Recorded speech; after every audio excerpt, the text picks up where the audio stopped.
Blessed morning mga ka-happy. Alam nyo, I just wanna share this thought na kung saan napakaganda ng buhay. Pero yung iba sabi nila, paano siya naging maganda? Napakahirap. Pero alam nyo po, sa lahat ng bagay, dapat tayong nagpapasalamat sa Panginoon sapagkat ang mga ito ay binibigay niya sa atin para rin sa ating ikabubuti. Dumaraan man tayo sa mga pagsubok, ngunit ito yung nagpapatibay sa ating pananampalataya at patuloy tayong kumapit sa Kanya. Sa anumang bagay, dapat lagi nating ipagpasalamat sa Panginoon.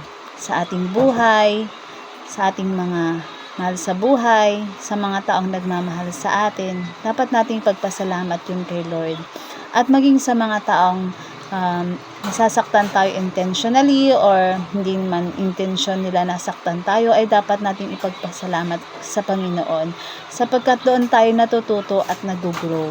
Sa mga pagsubok, yun din ang nagiging teacher natin. Kumbaga, tinuturuan tayong maging matyaga, maging matiisin, maunawain sa mga panahon na hindi natin inausahan. Kaya in everything, give thanks to the Lord. God bless!